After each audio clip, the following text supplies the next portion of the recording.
दोस्तों, Francis Crawley एक American murderer, एक हत्यारा था जिसने अमेरिका के हिस्ट्री में मर्डर्स की दिल दहलाने वाली कहानी लिखी।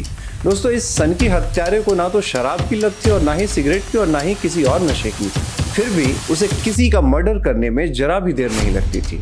फिर चाहे वो एक रियल एस्टेट का एक बड़ा नाम हो या इंक्वायरी या इन्वेस्टिगेशन करता हो एक पुलिस ऑफिसर, इसके हाथ नहीं कांपते थे।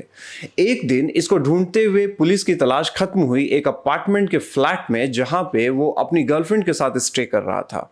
वहां पे पुलिस को पता चला और उन लोगों ने वहां पे एनकाउंटर शुरू किया। टाटा टाटा टाटा टाटा AK-47 की आवाज शुरू हुई और खुद को चारों तरफ से घिरता हुआ देखकर काफी मशक्कत के बाद उसने सरेंडर करने का सोचा और उसने पेपर में एक लिखकर एक मैसेज भेजा पुलिस वाले को, उसकी टीम को, और लिखा कि to whom it may concern, under my court is a very hard but a kind one that would do nobody any harm.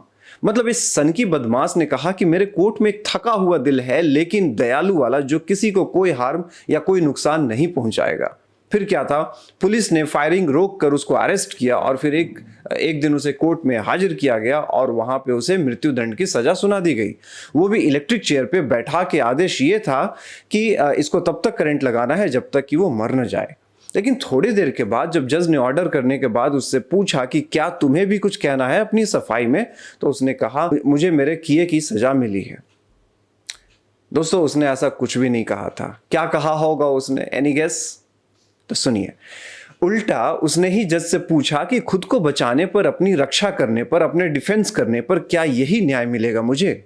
दोस्तों, क्रॉली ने लास्ट तक अपनी इस बुरी हालात का जिम्मेदार खुद को नहीं बल्कि दूसरों को ठहराया था। दोस्तों, अब एक सवाल आता है कि यह रवैया किसी क्रिमिनल का अपने आप को सही ठहराने का अजीब है क्या? इसका आंसर आप दे दे उससे पहले थोड़ा रुकिए और सुनिए। क्रिमिनल्स जो जेल में बंद होते हैं उनके ऊपर एक सर्वे किया गया था और ये पाया गया कि जितने भी क्रिमिनल्स थे उनमें 99% खुद को गलत नहीं मानते थे, बल्कि कुछ दूसरा या कोई दूसरा ही था उनकी क्राइम करवाने के पीछे।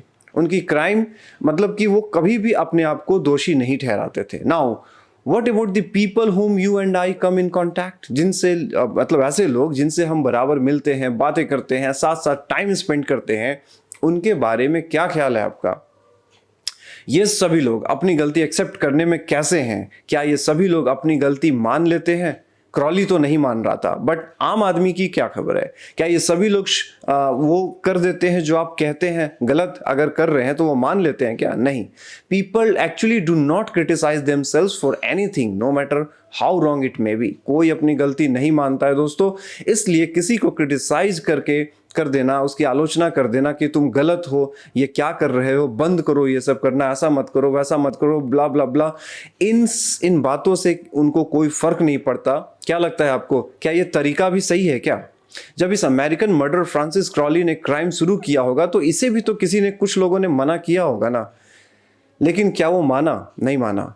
अब सुनिए, BF स्किनर एक वेरी फेमस साइकोलॉजिस्ट, जिन्होंने अपने रिसर्च में एक एक्सपेरिमेंट करके एक कंक्लूजन ये दिया कि an animal rewarded for good behaviour will learn much more rapidly and retain what it learns far more effectively than an animal punished for bad behavior। ऐसे रिसर्च से ये बात तो साफ हो जाती है, ये स्किनर की बात से, कि किसी के अंदर अगर हमें बुरी चीज़ों को चेंज करवाना है तो पनिशमेंट देकर हम ज़्यादा कुछ नहीं कर सकते। क्रिटिसाइज करके भी, बुरा भला कह के भी कुछ नहीं होने वाला। और अगर चेंज करना है तो BF स्किनर की ये बात हमें याद रखनी होगी, रिवार्ड फॉर गुड बिहेवियर, यानी कि कोई अच्छा कुछ करे तो छोटा या बड़ा पुरस्कार उसे तुरंत दे दे, बदलाव जल्दी आएगा। क्रिटिसिज्म या आलोचना आदमी को डिफेंसिव बना देती है, वो गलती मानने की जगह अपने आप को सही ठहराना शुरू कर देता है। दोस्तों, क्रिटिसिज्म खतरनाक है क्योंकि ये इंसान की बेशकीमती स्वाभिमान को चोट पहुंचाती है, उसके महत्व को कम कर देती है और बदले की भावना भी उनके भीतर पैदा कर देती है। अब सवाल ये आता है कि जो लोग हमारे अपने हैं, क्या उनको मतलब वो गलती कर भी रहे हैं तो क्या हम उनको कुछ ना बोले? ऐसा तो हो नहीं सकता। तो इस छोटी सी घटना को सुनिए, जो एक इंजीनियरिंग फैक्ट्री में एक सेफ्टी ऑफिसर ने अपनी सूझबूझ का परिचय देते हुए उन्होंने अपने वर्कर्स से वो बात मनवा ली जिसके लिए वर्कर्स सुन ही नहीं रहे थे, और वो बात थी सेफ्टी नियमों का पालन करना और हेलमेट पहनकर काम करना। अधिकार जो सेफ्टी ऑफिसर्स होते हैं उनको इतने दिए जाते हैं कि वो डिसिप्लिनरी एक्शन ले सकते हैं। और ये बात उन लोगों ने, इस ऑफिसर्स ने लोगों तक पहुंचाई कि जो लोग ढंग से काम नहीं करेंगे, नियमों का पालन नहीं करेंगे, उनके प्रति डिसिप्लिनरी एक्शन लिया जाएगा। बट किसी को कोई फर्क नहीं पड़ रहा था। They were not following the safety rules. एक दिन ये ऑफिसर्स वर्कर्स के पास गए और पूछा कि हेलमेट अगर कंफर्टेबल नहीं है तो आप हमें बताइए, तो मैनेजमेंट से बात करके हम इसका डिज़ाइन चेंज करवाएंगे, कोशिश करेंगे। बट इसका जो डिज़ाइन है ना, मेनली आपकी सेफ्टी को ध्यान में रख कर बनाया गया है। ये बात उन लोगों के इन्होंने कान में डाल दी। फिर क्या था, अगले दिन जब जो ऑफिसर थे वो सर्वे पे निकले तो देखा कि मैक्सिमम लोग सेफ्टी नियमों का पालन कर रहे थे, वो लोग भी जो उस मीटिंग के दौरान कुछ नहीं बोले थे। दोस्तों ऐसा कई रियल स्टोरीज हैं जो आपके साथ शेयर की जा सकती है, but actually we do not have that luxury of time, इतना समय नहीं है, right. But anyways, so next time whenever you are going to deal with anyone, किसी से जब आप कुछ चेंज करवाना चाह रहे हो, आप जब अगर किसी से कुछ डील करना चाह रहे हो, तो ध्यान रहे इस बात का कि उनके पास इमोशंस है, लॉजिक है, जिसके आधार पे वो काम करते हैं। उनके भीतर एक अपना उनका एक सेंस ऑफ प्राइड है जिसको लेकर वो चलते हैं। याद रखिए, कोई भी अपने आप को गलत नहीं मानता। जहां तक किसी को क्रिटिसाइज करने की बात है, वो एक मूर्खता है और कुछ नहीं। और एक मूर्ख आदमी ही किसी को क्रिटिसाइज करने से पीछे नहीं हट सकता है, क्योंकि ऐसी मूर्खता से तो सिर्फ काम बिगड़ेंगे। इसलिए यहाँ पे लोगों को मूर्ख कहा जा सकता है जो क्रिटिसाइज करते हैं। अ great man shows his greatness by the way he treats little man. किसी ने खूब कहा था, एक महान आदमी अपनी महानता छोटे लोगों को जिस तरीके से डील करता है ना, उसी से उसकी महानता प्रकट होती है। तो जो लोग गलती करते जा रहे हैं वो छोटे लोग हैं, लिटिल मैन। और महान कौन है, अब आप बता सकते हैं, आपको पता है ना। जिसने क्रिटिसाइज या आलोचना नहीं किया, अपने जुबान पे कंट्रोल कर लिया, पेशेंस रखा, थोड़ा दिमाग लगाया और अपनी बात मनवा ली।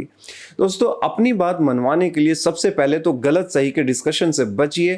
तेरा गलत मेरा सही मत कीजिए, क्योंकि किसी को गलत बताना और खुद को सही बताना उसके इमोशंस को हर्ट कर देगा। बस ये बोल सकते हैं कि ऐसे ये काम किया तो रिजल्ट ये हो सकते हैं। ध्यान रहे, आपका नॉलेज सब्जेक्ट मैटर पे पक्का होना चाहिए, तभी लोग आपकी बात मानेंगे और पीठ पीछे भी आपकी तारीफ करेंगे। प्रीवियस के कुछ एग्जाम्पल्स अगर आपको पता हैं तो आप उनके साथ इस बातचीत के दौरान शेयर कीजिए। इससे आपकी बात की वैल्यू सामने वाले के सामने बढ़ेगी, आपकी बातों में एक वजन होगा, वेटेज होगा। अब इस पूरी बातचीत का टेक अवे क्या है दोस्तों? सिंपल, 3 C को याद रखिएगा। Number 1 criticism, number 2 condemn and number 3 complain. यानी कि आलोचना करना, निंदा करना, शिकायत करना, इनको आपको छोड़ना पड़ेगा अगर लाइफ में ऊपर उठना है तो, और अगर बड़ा बनना है तो। क्रिटिसाइज मत कीजिए, किसी के इमोशन को हर्ट मत कीजिए, इससे रिसेंटमेंट उनके भीतर बढ़ेगा। अपने घर के फैमिली मेंबर्स हो या फिर आपके ऑफिस के टीम मेंबर्स हो, सब आपके हो जाएंगे, आपके लिए हो जाएंगे अगर इन बातों को आपने फॉलो किया तो। लेकिन किसी को क्रिटिसाइज नहीं करना है, ये वाली बात आप जानते हुए अपने लाइफ में इंप्लीमेंट आसानी से नहीं कर पाएंगे। ये जानकारी आपको भूलने में जरा भी देर नहीं लगेगी। वीडियो बंद, ये जानकारी भी धीरे धीरे बंद हो जाएगी। इसको आपको प्रैक्टिस में लाना पड़ेगा।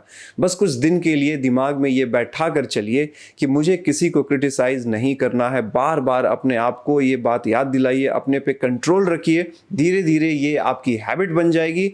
हैबिट, आदत अच्छी हो या बुरी दोस्तों जल्दी नहीं जाती है, और एक ऐसी ग्रेट पर्सनालिटी कुछ दिनों के बाद सामने निकल कर आएगी जिसकी लोग तारीफ कर रहे होंगे। Then be a great man with the little man. बड़ा बनिए, छोटे लोगों को डील करना सीखिए, घर से लेकर बाहर तक छा जाइए। और हाँ, छोटे बच्चों में ये बातें अभी से डालना शुरू कीजिए कि ताकि उसको लोग एक बॉस, एक लीडर के रूप में स्कूल से ही देखना शुरू कर दे। दोस्तों पर्सनालिटी डेवलपमेंट का ये वीडियो सच में आपके काम आ सकता है। फिर चाहे आप माँ हो, पिता हो, टीचर हो, आप जो कोई भी हो, या फिर आप एक अच्छा लीडर बनने का सोच रहे हो, आपका इन्फ्लुएंस, आपका प्रभाव लोगों पर बढ़ता चला जाएगा। तो वीडियो में दी गई जानकारी अगर आपको अच्छी लगी हो तो लाइक कर दीजिएगा, और हमारी इस डिजिटल दोस्ती को आगे बढ़ाने के लिए इस चैनल को सब्सक्राइब कर दीजिएगा, ताकि हम आगे भी इस डिजिटल प्लेटफॉर्म पे मिलते रहे और लाइफ में आगे बढ़ने वाली बातें हमारे बीच होती रहे। थैंक यू दोस्तों, अपना ख्याल रखिएगा। See you in the next video. जय हिंद।